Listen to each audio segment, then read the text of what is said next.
play by Joey Watson on a 15-yard scramble on a 4th down to put them in a position to able to take it into the end zone. Evan Green setting the kick off. Wieszczak back in the back. Here comes the kick. Goes onto the sidelines. It's going to go out of bounds, and the flag comes out. Great kickoff goes out of bounds. It's been a relatively clean game, Drew. There have been no turnovers and just a couple of penalties. Has been a clean game. And out comes the defense. And we got to say, defense has been standing up tonight. Looking good. Ryan Royer, Douthit, Hoover, Bundy, Lawrence, Boley, Hansley, Stewart, Green, everybody really standing up. Craig Ellis. Let's see how things go here on this one. We mentioned no turnovers. Now would be a pretty good time to see if the Dubois Beavers maybe can get Bradford Owls to cough that ball up.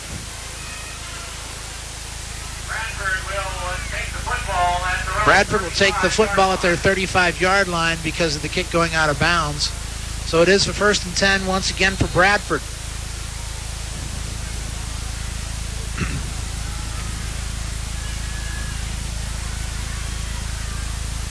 So here we go. It is a 1st and 10 ball sitting on the 35-yard line of Bradford. Austin steps under center. Austin to give to Snyder, and nothing doing. Good defensive stand there. That was Ryan Douthit. No, Jimmy Hoover, excuse me. Jimmy Hoover making the stop. Snyder to carry. Snyder tried to get in there, but nothing doing. Derek Bundy and also Jim Hoover. Well, that's a good start as far as the Dubois Beavers are concerned, throwing them for a 2-yard loss. Jimmy Hoover knifing in there, making a good play. So it is a 2nd and 12. Clock continues to roll, 9:13. Austin sets under center. And that is Wieszczak in motion. Wieszczak gets the ball. He's going. He is met by Johnny Davis. Maybe 2 yards if that. Johnny D putting the brakes on Wieszczak. Tackle for Dubois. Wieszczak just turned that ball upfield. Looked like he wanted to get a little bit of a head of steam, and John Davis just shut him right down. You betcha. That's going to bring a 3rd and 10.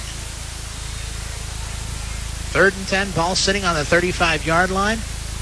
Not moving.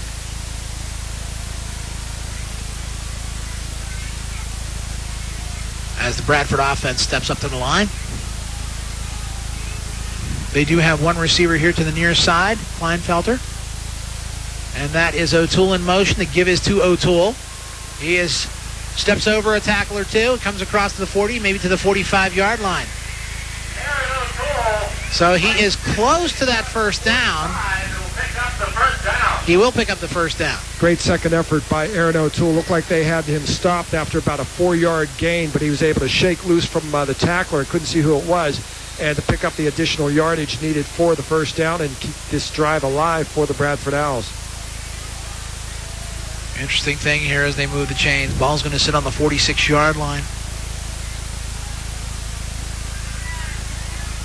So here we go. One lone receiver on the far side. That's Wells for Austin. Austin sends Wieszczak in motion. Wieszczak takes the ball. Wieszczak comes across. He steps across to that 50-minute stripe and gets close to the 40, and I think he's got another 1st down there. With the carry. And this is starting to look like business as usual once again, Drew, for the Bradford Owls, and that is chewing up the clock with a really proficient ground game. So they're going to move the sticks once again. See if the Beavers can put the clamps on this thing and stop them before they get too much further down there and put themselves in some scoring position. Offense steps up. Goes to the line. Receiver, Kleinberger to the near side. 3 backs, and that is O'Toole probably. It looks like O'Toole. And nothing doing. Stopped by Mark Boley. As soon as I said nothing doing, I said, you don't want to go into that one, Gordon, because, hey, that never really happens sometimes. Well, once again, though, however, the Dubois Beavers, they seem to stop them oftentimes. They're throwing them for yardage losses, And they're getting those late third and fourth down conversions is what Bradford's doing to continue these drives. So it is a 2nd and 11, a loss of a yard there. As the setup goes, Austin looking for a receiver. He's thrown to Wieszczuk over to the side to the 40. 35, 30. He's on his horse. There he goes all the way down. He's got a touchdown for Bradford. He takes it into the end zone for the touchdown. That was a 45-yard pass play. Yeah, that's. I don't think the Dubois Beavers expected that. They haven't thrown the ball a whole lot tonight, but they have been successful in the second half with their passing game, and they caught them on the outside, and all he was able to do was make that completion, run straight down the sideline, and suddenly it makes it a tougher task for the Dubois Beavers now to get back into this game. So that makes it a 21-7, and it looks like that is McFarland in to kick the extra point. McFarland has it up, and that one is good. Point after is good. Score kind of quickly to get back into this game. Okay, so McFarland is there, and back deep is Robbie Hansley as the ball goes up. Hansley is just going to let it bounce into the end zone, and we'll start things off at the 20-yard line for 1st and 10. Very impressed with the Bradford Owls, Drew. You can see now why they are 6-0 and undefeated, sitting atop the District 9 standings, because they have been a bit methodical for tonight. They've made big plays, converted some third and fourth downs when they needed to, and they're sitting here right now with a 22-7 lead with a little more than 6 minutes to go in the fourth quarter. Well, Joe Watson is back in at quarterback. And the situation he's going to have is out of a shotgun formation. Michael Hunter in motion to the near side. Snap. Watson looking for a receiver. Nice little pass. Intercepted. That's gonna. And he's brought down at about the 1-yard line. That is John Colts. Watson pass intercepted by John Colts. Good play by the Bradford defender there. He was able to reach up and snag that ball, that errant pass by Joe, and suddenly now things are looking much tougher for the Dubois Beavers as the Bradford Owls are now sitting on the 1-yard line. So Bradford takes over.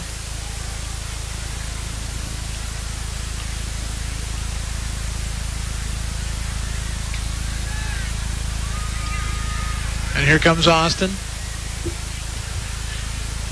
Austin has his backfield. He's got two in the backfield this time, Snyder and Wieszczuk. They give us to Snyder. Snyder with the carry. I believe he was stopped. That goes to 1. Yep. Well, the Dubois defense hasn't given up yet, Drew, because they did a good job there of keeping him out of the end zone on that play. So it's going to bring a 2nd and goal on the 1. 5:54 running on the clock.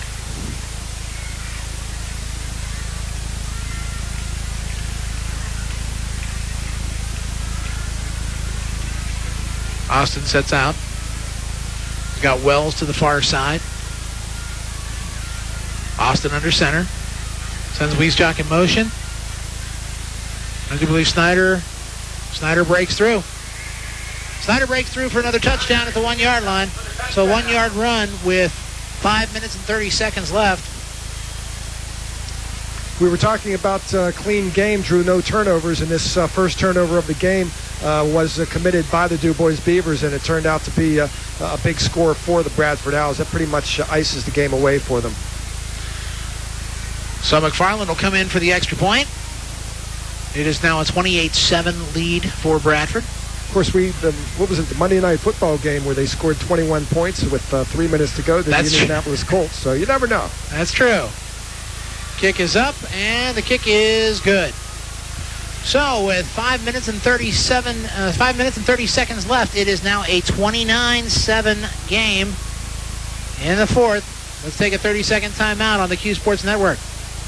Dubois High School football is brought to you by Schenkel's Pharmacy, caring for you and what they do at Schenkel's Pharmacy, West Long Avenue, downtown Dubois. AmServe, Dusan Ambulance Service, your professional nonprofit emergency service, proud to be there when you need them. Dusan Community Ambulance Service. Dial 911 and request us. Offer Realty, proud to sponsor the Dubois Area High School football team. Offer Realty invites you to stop in their office on Liberty Boulevard or call 371-2100. 5 minutes, 30 seconds left in the game. It is 29-7. And the Bradford Owls in this fourth quarter have kind of opened up the game quite a bit. Yeah, it was pretty close there for 3 quarters, and looked pretty good when Dubois was able to score their touchdown, but suddenly a couple of quick scores, one resulting from a turnover by the Bradford Owls, and it looks like they put this game out of reach. We'll see.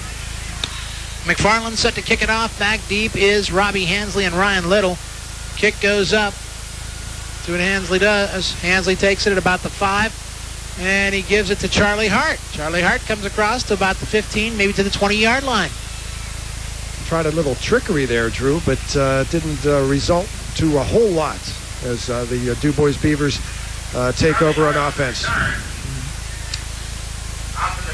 See who they're bringing out. Actually, they're going to stall it out and see who's going to be coming in. Is that going to be Joe Watson coming in, or is it going to be Little? It's going to be Ryan Little. He's coming back in.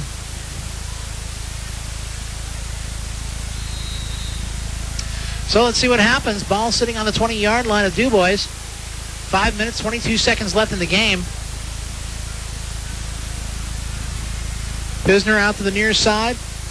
Michael Hunter to the far side. I formation, Little. Pitches back to Hansley. Hansley steps across the 15, and he's brought down. Grabbed by the ankle and brought down. I'm trying to see who the one who tackled him was. Is that Priest? There is a flag on the play. We'll see what the call is. Holding. Declined. I'm taking it was against Bradford? No, it was a holding call against the Beavers. Didn't affect the play much because there was a loss of 5 yards on the play. Little steps back under center. Little, second one through. And that is Vance Newell. Takes it up to about the 21-yard line. Tackled by Josh McCready. Josh McCready. They're starting to bring in their subs on that Bradford defense.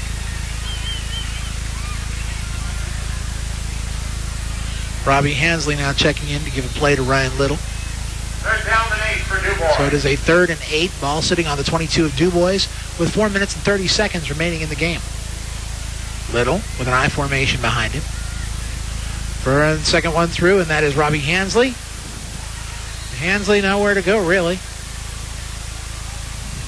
And that was the second time where that pitch looked like Rob Hansley had a little bit of a tough time handling the pitch, and he wasn't able to get his gears rolling there for to turn upfield. 4th down and 9. So it's going to be a 4th down, and in comes Jordy Androlonis.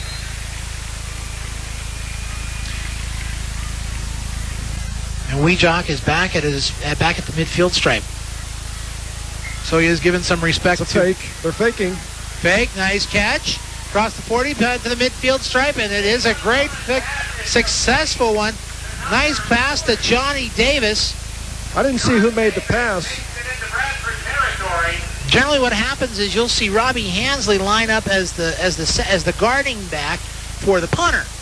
And Robbie basically opened up a hole and found John Davis. Well, Jordan Androlonis made a nice fake on that as well, the punter for the Beavers. So here we go. 1st and 10 on the 48-yard line. Dubois Beavers football. Little looking to throw, and he's going to air it up and air it high. And it was intended for Michael Hunter, but I mean, somebody was going to get an interception, but Michael said no way. Yeah, Michael Hunter prevented that ball from being intercepted. Good job.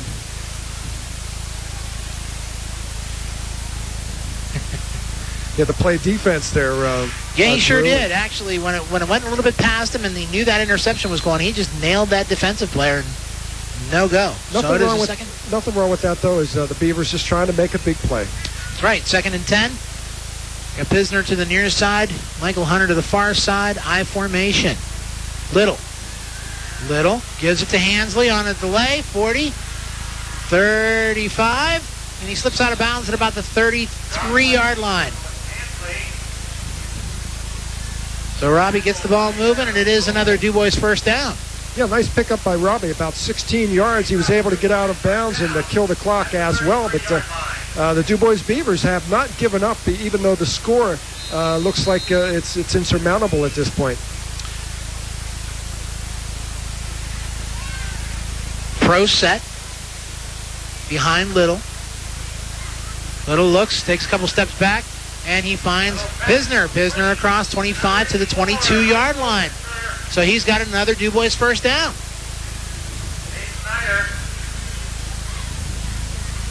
Yep, another Dubois first down. So move them chains, boys. There you go. That's the 22-yard line. Good work by Ryan Little there.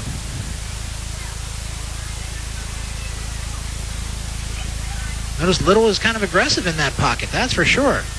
Takes maybe a step or two back and then fires the ball. Cross, Michael Hunter in his hands and intercepted. And back in the hands across the midfield is the defender to the 40, 30. And Mark Foley to beat, and he beats him and he goes across in for the touchdown. Another interception thrown. Flags on the play. The ball bouncing. With the interception off the deflection. Wiesjock had the interception, but flags all over the place. That ball deflected off of Michael Hunter's hands. It was right there and popped right up straight up into the air. Wiesjock able to pull it out and head down the sideline. Refs conferring. See how this ends up.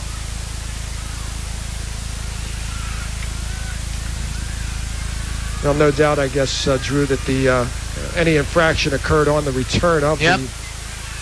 It was a penalty, was against Dubois, and it was Dubois. declined, so the touchdown does stand. So let's see, out of that, you are looking at I'd say, what would you say, maybe a 60-yard return, 70-yard return? Yeah, it was probably around a 65-yard return. As we mentioned, the ball popping out of Michael Hunter's hands. It was deflected off of his hands, actually, and popped straight up into the air and behind him. Wiesjock, all he had to do was just grab it and run up the sideline. He did make a nice move. I missed who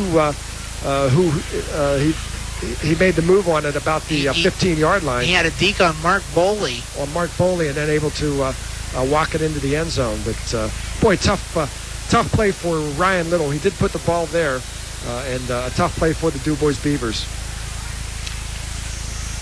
So with 2:48 to go, McFarland in for the extra point. This score is going to look a lot worse than what this game has been in the morning, Drew, as the Bradford Owls have broken this game wide open, but the Dubois Beavers fought them tough all the way up until about halfway through the fourth quarter here. That's for sure. And with 2:48 left in the game. Yeah, the help of a couple of turnovers, they've scored 21 unanswered points now, and they have broken this game open. McFarland set to kick it off.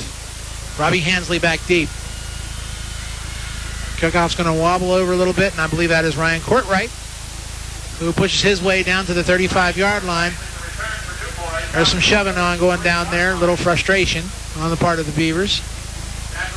But we're going to see what's going to happen with a first down for the Beavers. Dubois Beavers obviously going to have to regroup after this one. They take on Oil City, I believe, next week before finishing up their regular season schedule against Clearfield. They do travel to Oil City next week. I hate to look ahead because this game isn't over yet, but the Beavers will have to regroup after hanging in here with this Bradford team for so long during this game, and then running into some tough sledding here in the fourth quarter.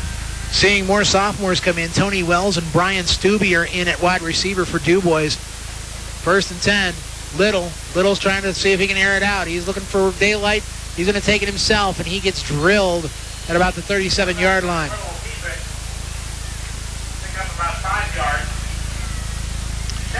I think what's going to happen is Lon Hazlett is just bringing in all the different players to get in a chance. Nate Rad Savage comes in. He's an offensive lineman. In comes Zach Buzzard. So you're going to see a whole bunch of sophomores come in and show what they're worth. Daniel Preston just checked in.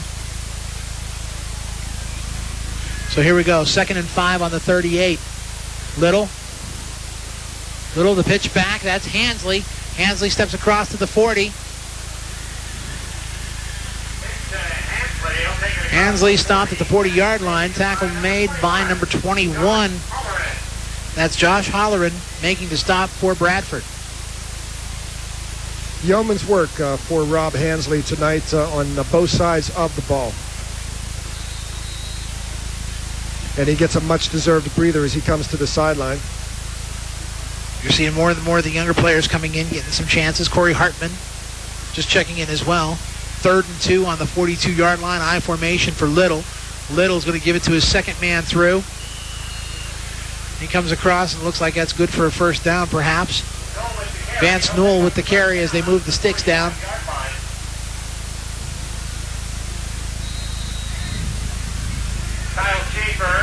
Yeah, that's one thing I've got to say about Coach Lon Hazlett. When he tries out the sophomores that are coming in, a lot of them have responded. Adam Lawrence has responded. Zach Buzzard, Ryan Little, a lot of them who are going to be coming back again next year, really responding for the Beavers. Little looks back. He's looking for a receiver. He's got one downfield. And pass is intended for, I believe that was Charlie Hart. And a little outstretched of his hands there. Well, this is an opportunity to give some of your younger players at least a chance to see if they can get a taste of the game and try to make some plays and give them a little bit of experience that you will need down the road in a year or two. And you're also seeing some of the guys who are seniors who have not been starters for the year. Like I just saw number 42 check in, Brian Kane, who's a wideout as well. Little, 2nd and 10. Little steps once, fires, tries to hit his receiver, Brian Kane. Little low for that catch.